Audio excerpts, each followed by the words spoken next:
இயேசு பார்த்துக் கொள்வார் ஊழியத்தின் சார்பாக உங்கள் அனைவரையும் வாழ்த்துகிறோம். இந்த நாளுக்கென்று தெரிந்து கொண்ட வேத பகுதி நீதிமொழிகள் 21 அதிகாரம் 31 வசனம். குதிரை யுத்த நாளுக்கு ஆயத்தமாக்கப்படும், ஜெயமோ கர்த்தரால் வரும். குதிரை யுத்த நாளுக்கு ஆயத்தமாக்கப்படும், ஜெயமோ கர்த்தரால் வரும். பொதுவாக ராஜாக்களின் புத்தகத்தில் நாம் வாசிக்க முடியும், குதிரையும் ரதமும் யுத்தத்துக்கு மிக முக்கியமான ஒரு போர் படையிலே முக்கியமான ஒரு பங்கு வகிக்கிறது என்று நாம் அறிந்திருக்கிறோம். அதே போல இந்த குதிரையை நம்பி நாம் யுத்தத்திற்கு சென்றால் அதிலே நமக்கு ஜெயம் கிடைக்காது என்று வேதம் சொல்கிறது.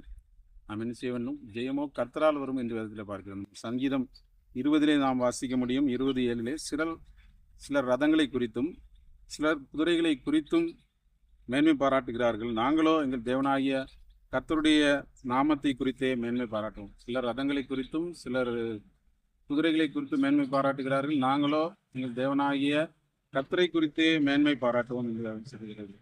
அதே போல சங்கீதம் 33 நாம் வாசிக்க முடியும். 33:17 வாசிக்கிறோம். வச்சுக்கிறதுக்கு குதிரை விருதா, அது தன் மிகுந்த வீரியத்தால் தப்புவியாது.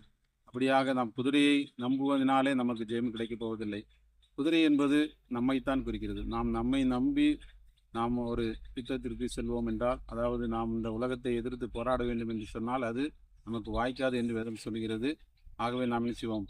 கர்த்தரை நம்புவோம், ஜெயமோ கர்த்தரால் வரும் என்று வேதம் சொல்கிறது. ஆகவே நாம் கர்த்தரை நம்புவோம், ஜெயத்தை பெற்றுக்கொள்வோம். ஆண்டவர் நம்மை ஆசீர்வதிப்பாராக. ஆமென்.